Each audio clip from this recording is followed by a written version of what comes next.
All right, fabulous. All right, so when we left off many moons ago, we had started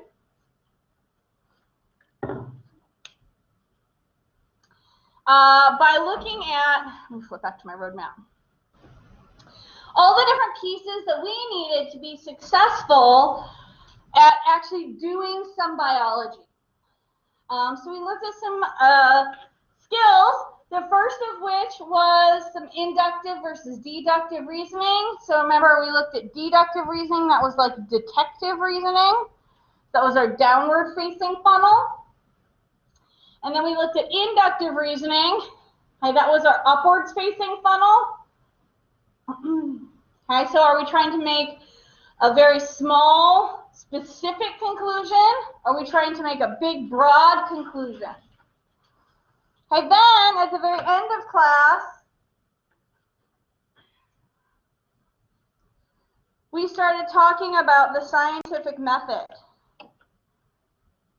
Oh, shoot, I do that a lot. There we go.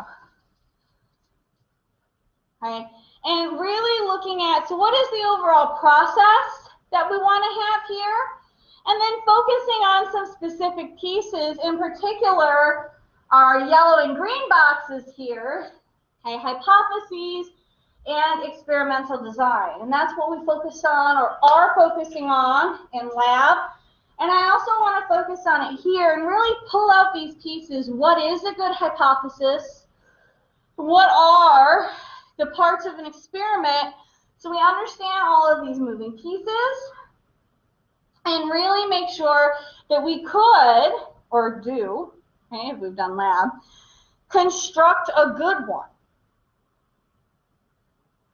Okay, so that's what we're going to do next. We're going to take these pieces, okay, pull them out individually, and make sure that we understand what are all of these individual pieces that go into these parts.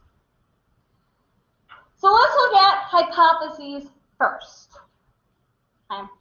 So after we've gotten our question within the scientific method, we've made an observation, we did some background research on it, because remember you told me that a hypothesis was an educated guess, so we need to get that education somewhere. We do a little background research.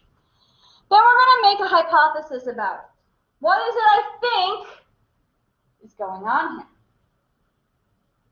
So if we're going to write a hypothesis, ultimately, right, the goal of our hypothesis is to do an experiment to test our theory. So if we're going to do that, the key behind our hypothesis needs to have two parts: testable and falsifiable. And these two parts make up the core of science.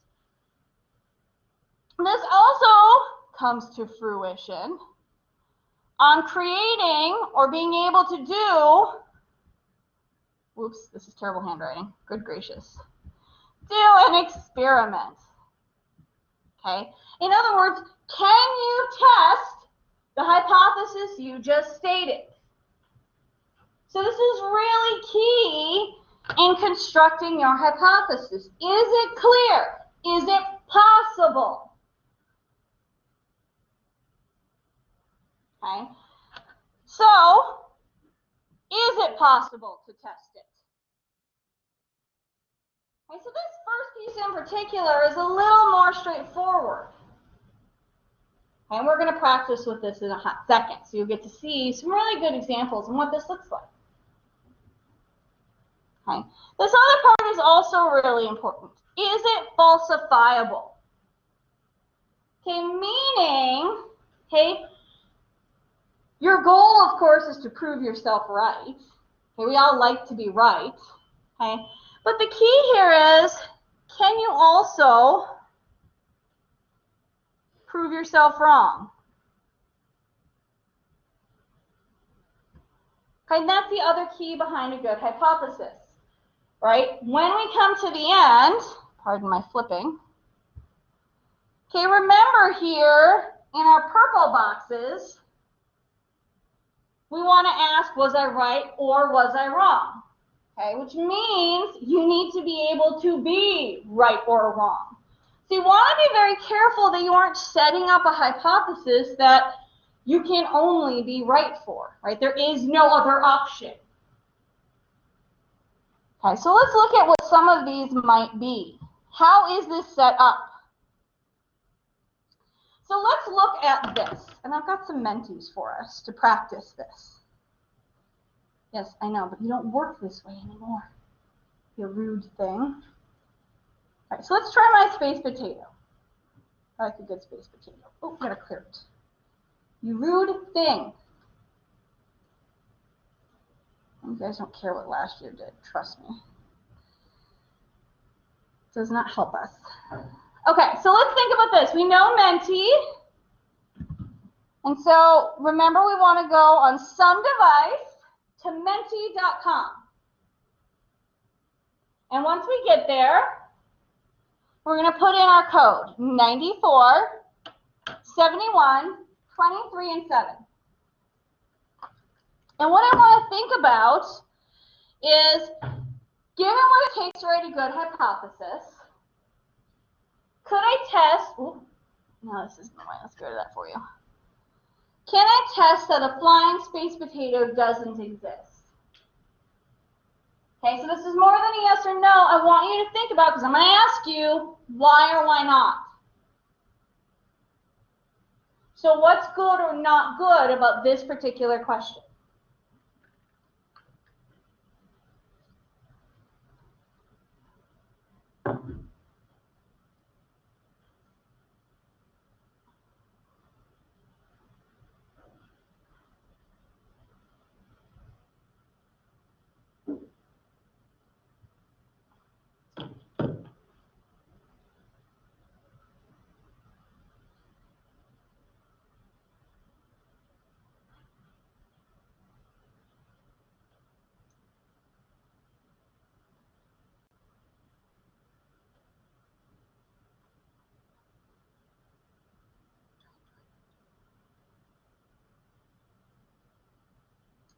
Okay, let's take a look at this. So it looks like most-ish of you said no, with a couple that said yes. So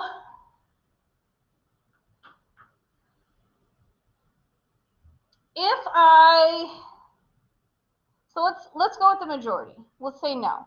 So let's say I can't test that flying space potatoes do not exist. Now we've got double negative there, but that's fine. Why not? So what might be the problem here? So if you said no, why not? This hazard space, like we wouldn't ever be able to explore all of it.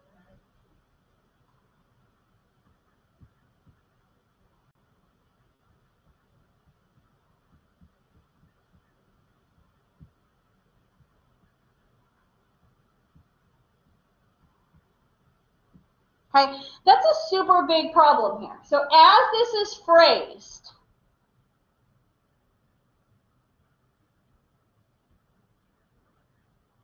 okay, I have a really big problem. I have to show that flying space potatoes do not exist, like anywhere, right? Okay, that would be how I show this. So the main problem, my testability issue, is I need to show in all of space, or at least a large enough portion of it, right, that there are not flying space potatoes.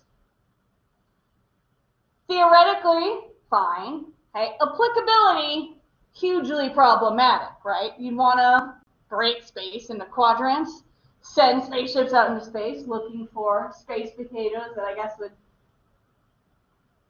orbit things, which would be kind of cool. But it'd be very expensive and very, very difficult to do, at least with our current technology. Okay, what if I flip the question? Let's go to that. Does that make it better? Flying space potatoes do exist. Can I test that? Still can't. What's the problem with that?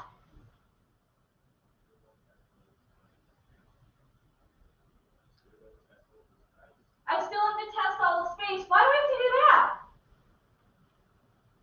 You're exactly right.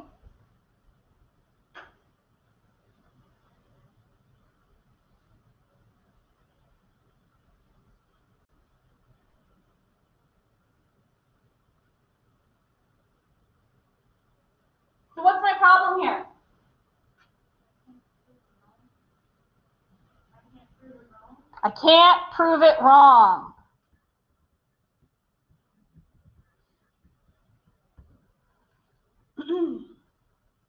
Okay, my problem here is I either have to find one, okay, or the onus is on me to show that they don't exist anywhere. One of these two things has to happen with my question. Okay, and making one of those two things happen here is going to be super, super duper hard. Okay, priming on impossible with our current technology. Ooh, I'm all over the place this morning. Okay, does everybody see where we came off here? Okay, cool question, team flying space potato. Okay, but really not within the bounds of what we can do.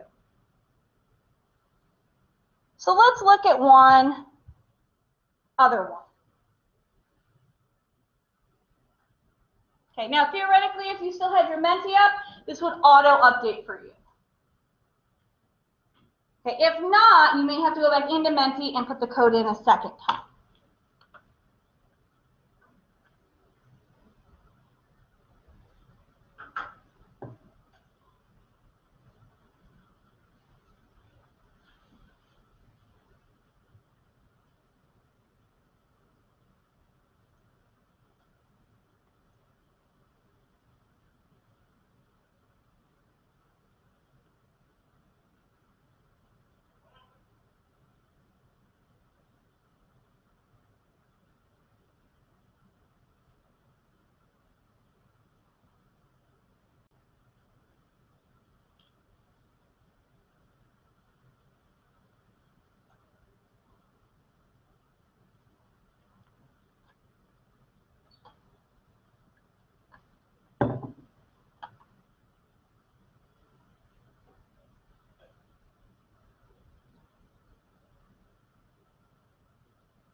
Okay, we are much more sure about this one.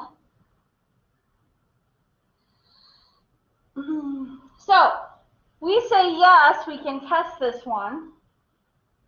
How would I do this?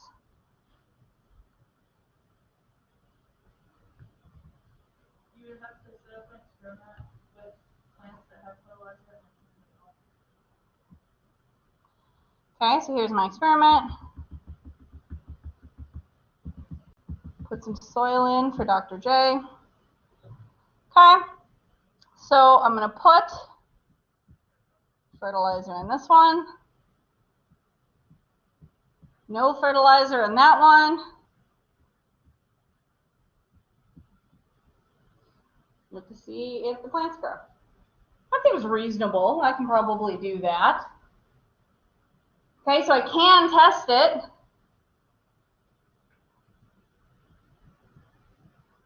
I can definitely get boxes, put dirt in them, look to see if plants grow.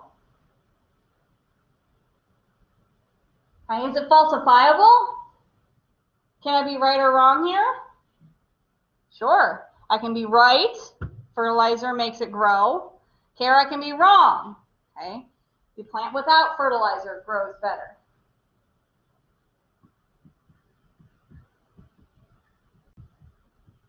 Okay, double check. Okay, so this is a good question. It checks both of my boxes. Okay, so this is a question. I can make a hypothesis for it, and we can move forward with this question. That's what we're going to do. To look at how would we design a good experiment for this particular issue.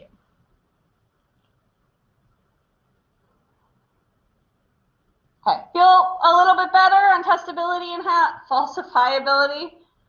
I was going to make up a real fun word there. Oh, please stop drawing. I need you to release me. Okay.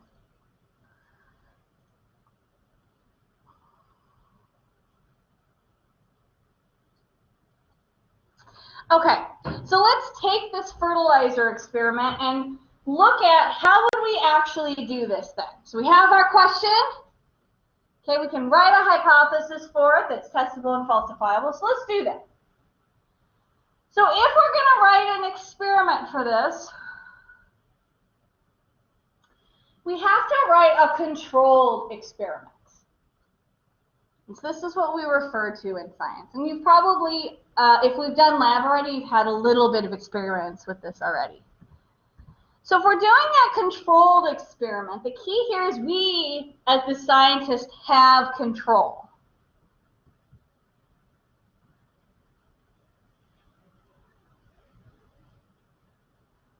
Or power. Okay, so the key is we want to focus on the thing we're interested in, the thing that's being tested, right? While minimizing or controlling all of the other stuff. Okay, so if we think about our plants growing, okay, we're interested in fertilizer. That's the thing we're interested in. That was our big question, right?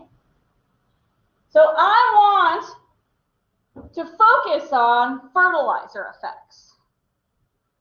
And I want to control or dampen down everything else that makes plants grow. Right? And other things that make plants grow. Sunlight, water, soil, all of this other stuff, right? I know this makes plants grow, okay, but I'm only interested in whether fertilizer makes plants grow. So how can we be sure when we're done with our experiment that the thing that made the plants grow is because of the fertilizer and not all this other stuff? Okay, so that's our goal when we set up an experiment. Okay, it's how much power, how much reliability do we have in the thing that we were interested in? That makes sense? So that's our goal when we set these things up. That's why there's so many parts here. It's all about control and reliability. Okay, so how do we do that?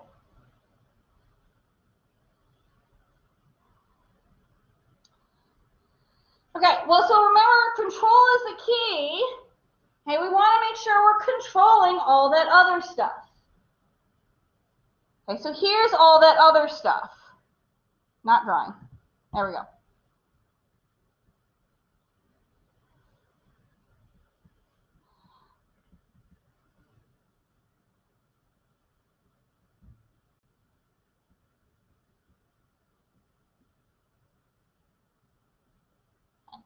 So remember, we said there's a lot of other things that affected plant growth that wasn't our fertilizer.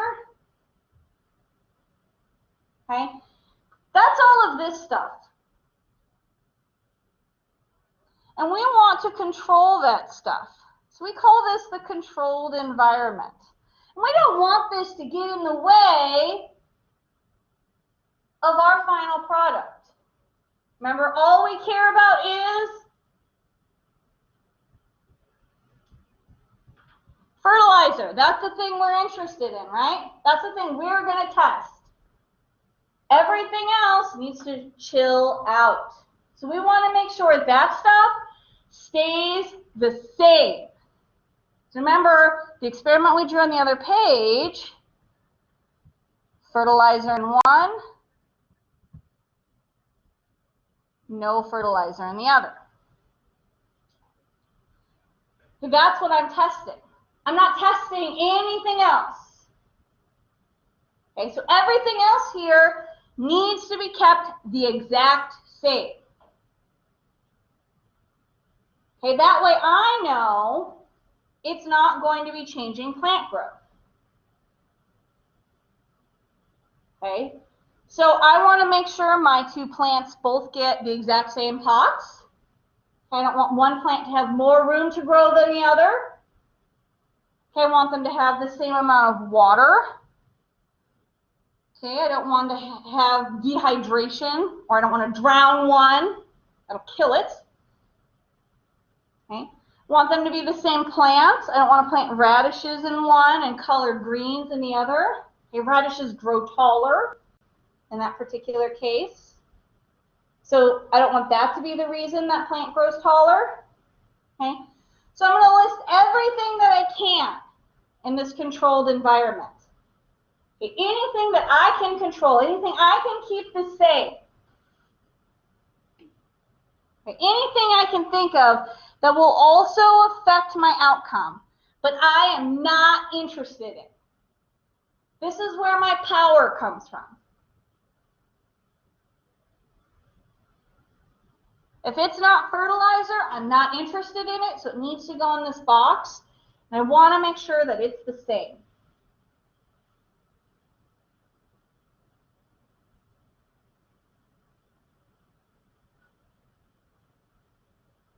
Okay, so that way at the end I can say, these are the things that did not make my plant grow taller. Right, because all plants got the exact same treatment.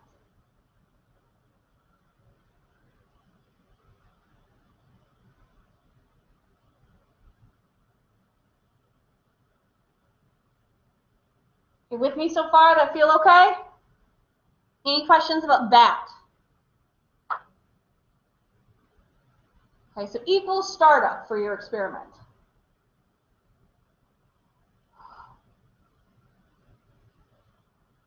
Okay, the next thing that we need then is the controlled group.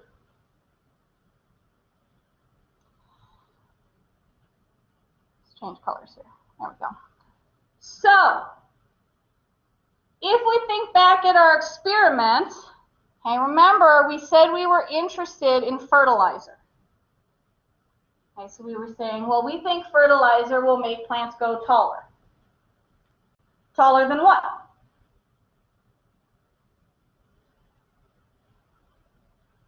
Okay, so here we're saying this is our comparison group. So if I say fertilizer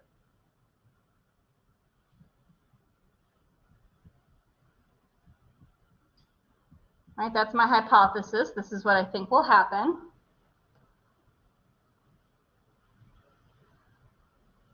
Okay. If I say fertilizer will make plants taller, right, I mean taller than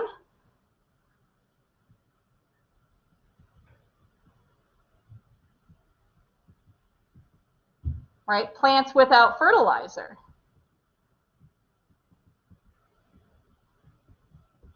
Okay, so this is what we mean by a comparison group. You need a group without.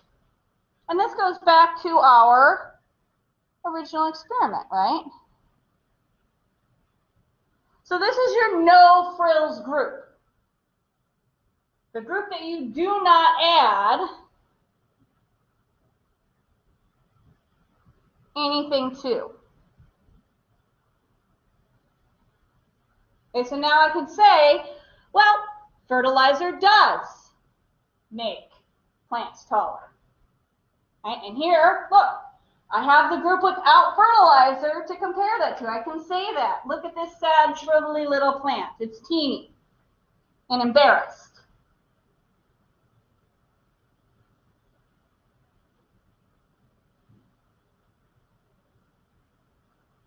The boring group.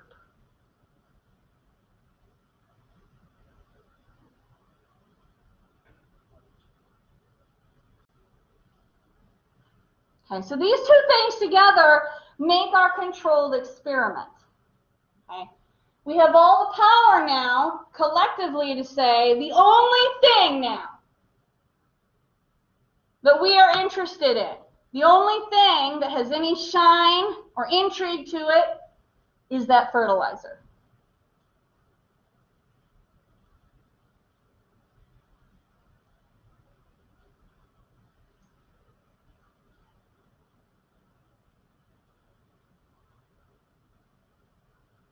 Okay. Does the definition of a controlled experiment make sense? And also how we created that, where our power and control comes from? Okay, so identify what is the thing you're interested in, and then figure out how can I make sure that's the only thing that's changing or happening. And so it seems like a lot of work to say, make sure nothing happens. That's pretty much what we're saying with these controlled groups and controlled environments. Make nothing happen. How do we keep everything the same except one thing? Okay, so it was a lot of stuff here to say, I only want fertilizer. How do I keep everything else the same?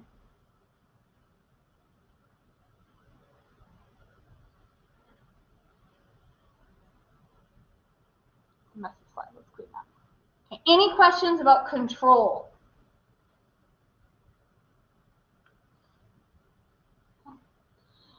Let's look at the stuff that we are interested in then, okay? Our variables. So we have two types of variables then, okay? The thing that we were interested in and the result from it. Okay, so let's start with our independent variable. So our independent variable, okay, is the thing that we were interested in.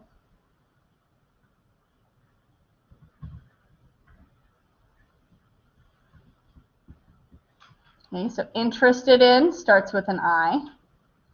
I mean, if I could draw, let's try it again. Okay, or it's the thing that I change.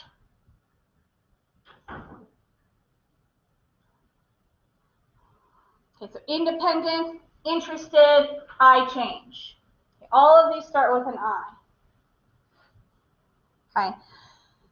It's the only way this variable is controlled or changed. Okay, so in this case, our example is going to be the fertilizer. I was interested in the effects of the fertilizer, right? I changed or decided whether to add fertilizer or not to our experiment. So that's our independent variable.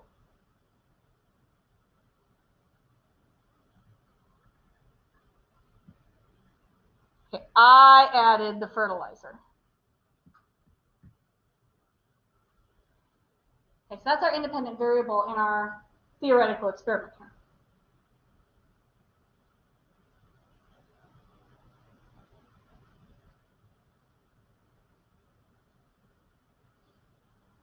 The other type of variable, please, okay, there we go, is the dependent variable.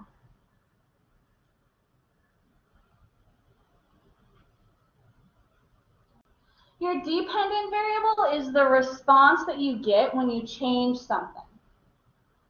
So your dependent variable is your data measured.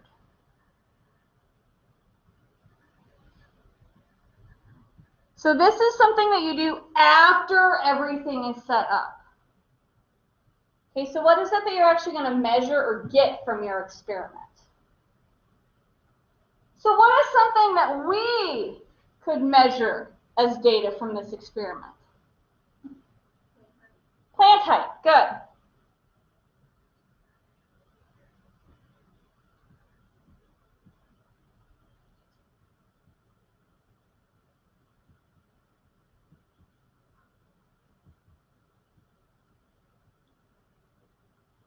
Okay, add fertilizer, or in this one, that one in there too. No fertilizer. I wait, okay, and then I go back and I measure data. Okay, data is my dependent variable. Okay, and that data is going to be the height of my plant. Okay, I measure that. Okay, and that's in response to whether there's fertilizer there or not. Right, because there shouldn't be any other differences between these two, right? This is controlled.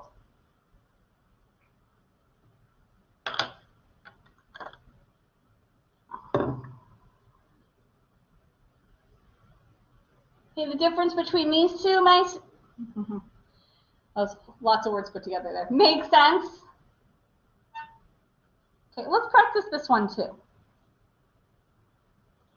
This is a big one.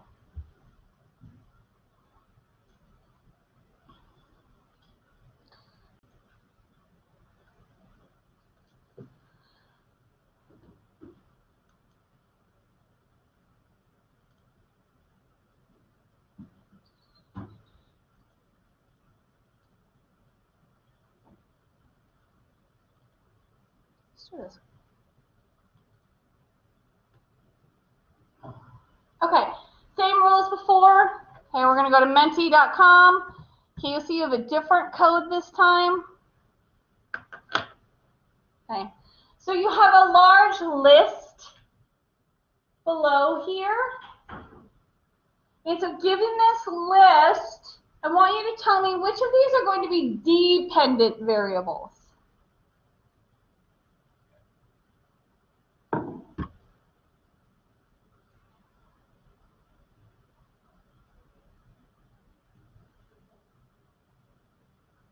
$77, $47, 02, 0. Yes, ma'am.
Gracious. All right.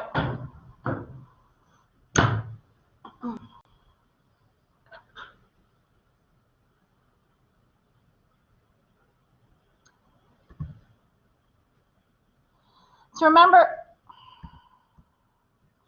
dependent is data measured. Okay? So let's start at your most popular answers and we'll work our way down. Okay, stem length. Can I measure stem length? Okay, what might I measure? Gracious. What might I measure stem length in response to? What might be an independent variable there? Fertilizer, like in the one we were talking about. Why not? Could be fertilizer. It could be sunlight, right? How about growth rate? Seems good. All right, so we're going to get a check mark there. That's a good answer, right? Good.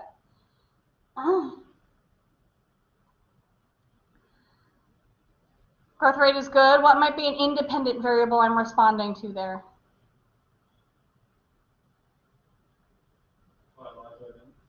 Okay, so it might still be fertilizer if I'm doing growth rate of a plant. Good. What else? Like the amount of food if it wasn't a plant or water. Good. So it could be food or water if it was something like an animal. All right, so this is definitely still one. Another check mark. Okay, let's look at fish population size. We seemed a little more dubious about fish population size. So let's assume this is a dependent variable. What might be an independent variable that fish population size was responding to? Pollution. Sure. Went dark super fast, but why not? She's not wrong. Okay, bad day for lay fish, but sure.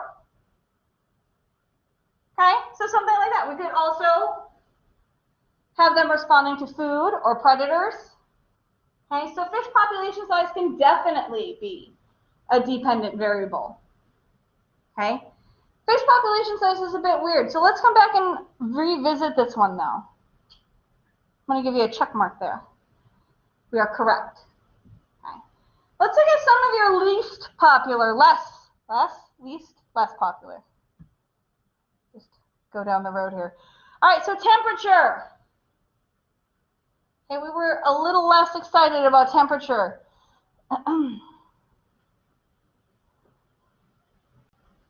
Okay, is temperature something that's going to be responding? Could that be a dependent variable?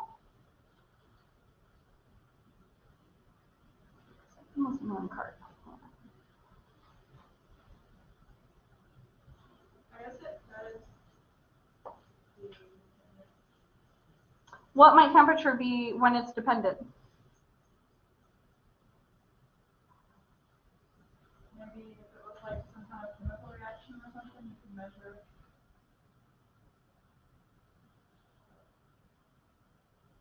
I feel like usually that would be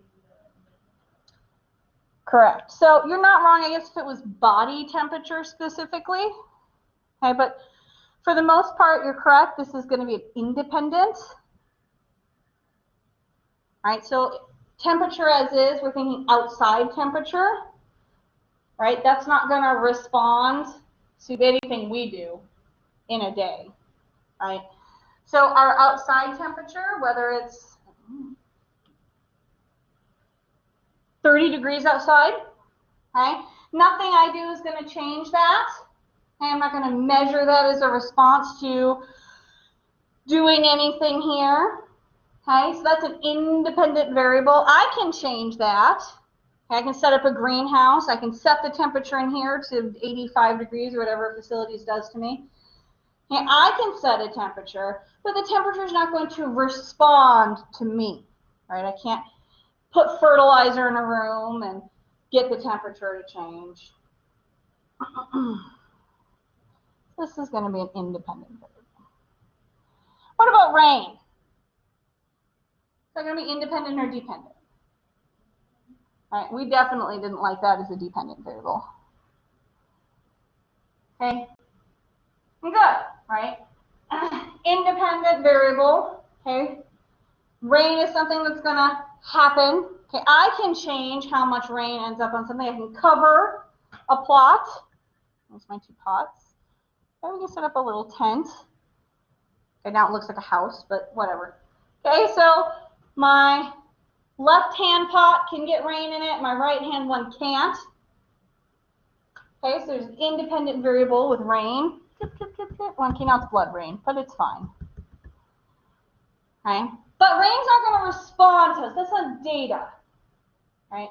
I can't do anything to increase or decrease the amount of rain that we get. If I plant more plants, it's not going to rain more. It's not going to rain less on a given day. There's nothing we can do to alter that rain. Okay.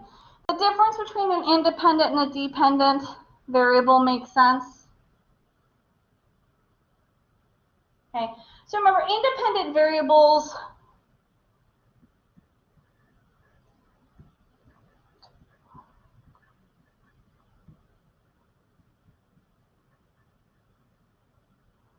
are not altered. They're not going to respond to other things. Okay, plant stem length, for example, let's see, my blue back on, are going to grow less or more depending on what we do, but it's not going to rain less or more based on what we do. All right, great job. Any questions about any of this before we move on? This is a big idea, so I want to make sure everyone feels okay before I feel like we run on. Good? Okay, if this feels really gross, this is a good opportunity to either use the TAs or tutors. And I'll start Friday by showing everyone how we do that. Out of here. Okay.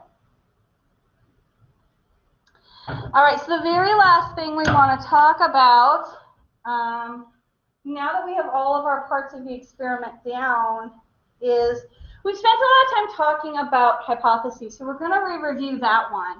And then I want to expand this to talking about some other colloquial terms that we will continue to use in particular theory, but also talk about scientific laws, which isn't something we use a lot in these classes, but you will in some of your later ones, as well as things like chemistry and physics if you go on to take those.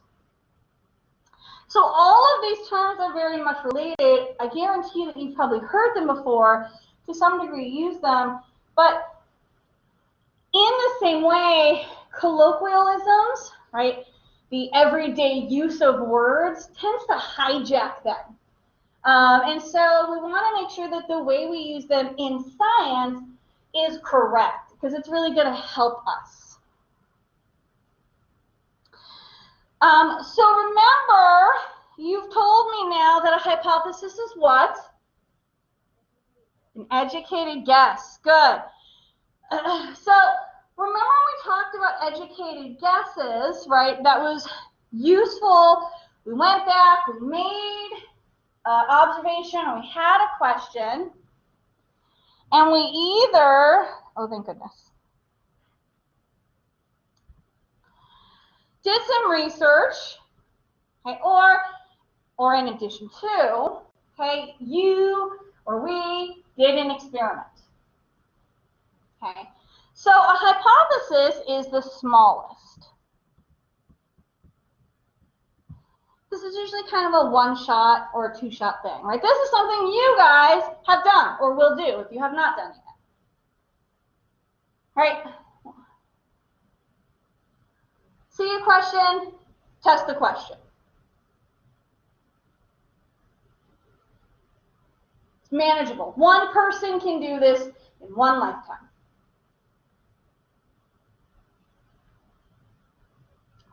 Now, comparatively, we're going to slowly get bigger.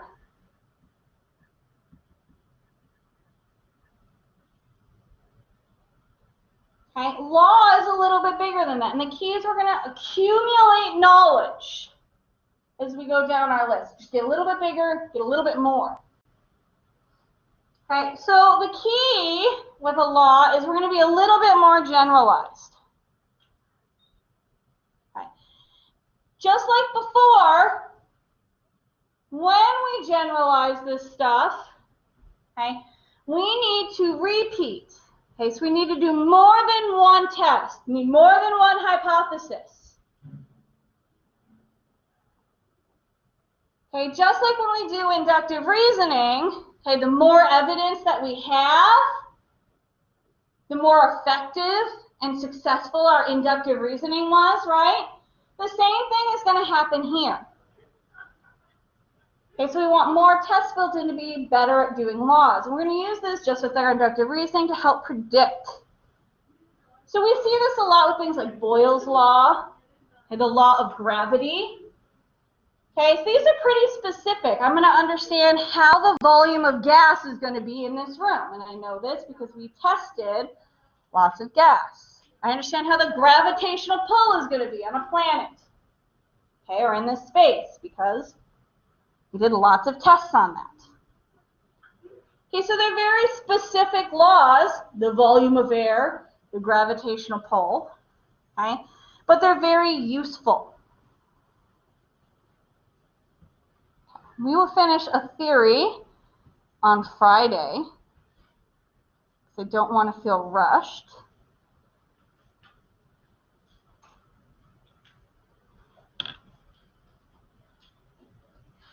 Okay. Please make sure you fill out your Socrative. Okay. I need to fill out engagement for students, so whether or not you've existed in the world before this point, and I only have so many ways to do it. So if you've not filled out a Socrative, okay, before today, including today, right? So at any stage, if I've never seen your face, or your name's never popped up on anything ever, I may not know that you exist. which means that you may inadvertently be told to admissions that you don't exist and you may get dropped from the class. So make sure that you're filling these things out. Okay. Otherwise, once we get everything finished out, my Thursday group B, I will see you tomorrow. The rest of you, I will see shiny Friday morning. My back 2-ish rows, 3 rows, I guess, can go once you're all finished.